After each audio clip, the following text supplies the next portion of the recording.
David beat giants. He stood in front of Goliath when nobody else would.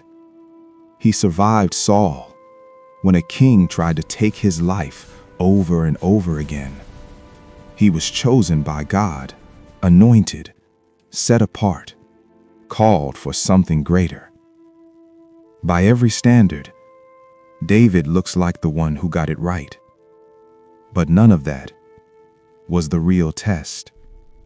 Because the moment that defines David's life isn't loud, it isn't public, it doesn't happen in front of an army. It happens in silence, on a rooftop. And if you miss that moment, you miss the whole story. The Bible says something that almost feels unimportant. At the time when kings go forth to battle, David tarried still at Jerusalem. That doesn't sound like failure. It doesn't sound like sin. It just sounds like a decision. But that's the problem, because David isn't where he's supposed to be. He's a king, but he's not leading. He's called, but he's not moving. And that's where this starts. Not with rebellion, with drift. Slow, subtle, almost invisible. And if we're being honest, that's how most of our biggest mistakes begin.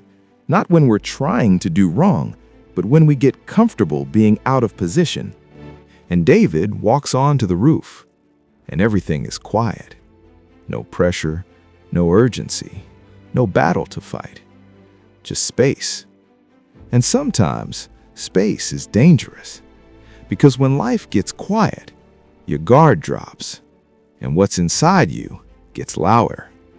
And that's when he sees her, Bathsheba. And at first, it's just a glance. Nothing dramatic, nothing obvious. But something shifts, because he looks, and he doesn't look away. And that moment right there is where the story changes. David asks about her, and the answer is clear. She is the wife of Uriah. That was the moment to stop. That was the warning. That was the exit. Everything in that sentence says, don't move forward. But David does anyway. And that's what makes this real. Because he didn't fall by accident. He didn't fall because he didn't know. He fell because he chose to ignore what he knew. And in one decision, he crosses a line that he cannot uncross. And this is where it stops being about David and starts being about us. Because if we're honest, we've all had moments like that.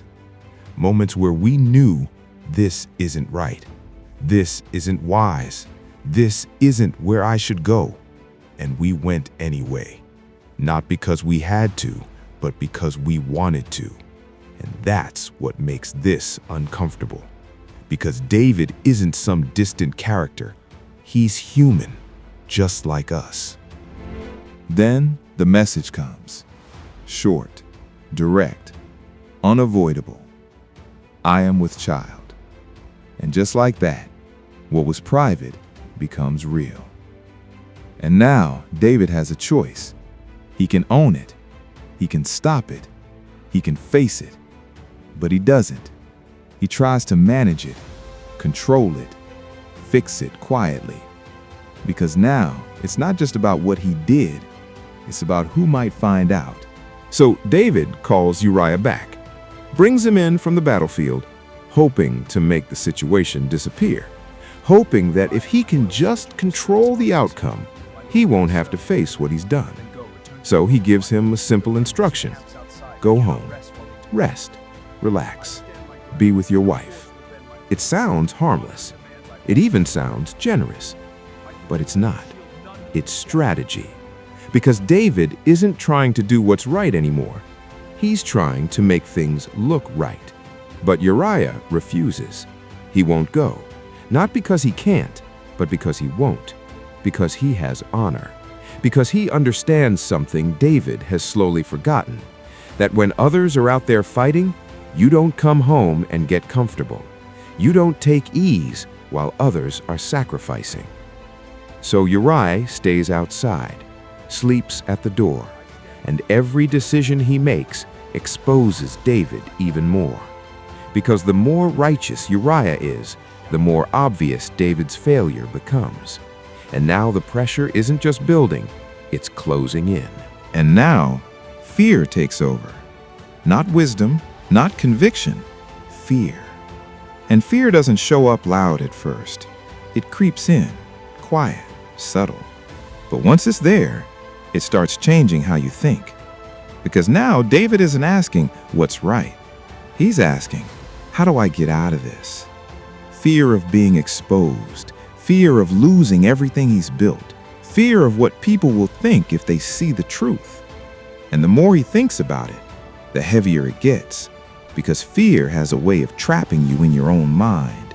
It narrows your options, it distorts your judgment, and it convinces you that doing something wrong is the only way to fix what's already wrong. And that's the danger, because now David isn't trying to do right anymore. He's not thinking clearly. He's not listening to conviction. He's reacting. So David writes a letter, not in haste, not in confusion, but with full awareness of what he's doing. Every word, intentional. Every instruction, calculated. And then he seals it, places it in Uriah's hand, and sends it back to the battlefield. Think about that. Uriah is carrying the message that will end his life. A loyal man, trusted, committed, honorable, holding his own death sentence, and he doesn't even know it. Set him in the front and withdraw. And just like that, this is no longer a mistake. This is destruction. Because something has shifted. The line has moved. And once that line moves, it doesn't stay still. It keeps going. Further and further. Until you look up one day and don't even recognize who you've become. Because David isn't just making a bad decision anymore. He's becoming someone he never thought he would be. Uriah dies. David takes Bathsheba. And for a moment, everything looks fine. No exposure, no interruption, just silence. But silence doesn't mean approval, because then one line changes everything. But the thing that David had done displeased the Lord. And now the real confrontation is coming, further and further, until you look up one day and don't even recognize who you've become. Because David isn't just making a bad decision anymore. He's becoming someone he never thought he would be. Nathan comes to David, not with accusation, with a story. A rich man, a poor man, a lamb. And David hears it and gets angry. That man deserves to die. And then Nathan steps forward, looks directly at him, and says, "Thou art the man." So what happens after you've been exposed? After the truth comes out and there's no hiding anymore? Because this is where most people think the story ends. Failure, consequence, regret. But David's story doesn't end there. It actually gets harder. Because what comes next isn't just about what he did, it's about what it cost him. And this part, most people don't talk about. Follow for episode 4, because what happens next might change how you see failure forever.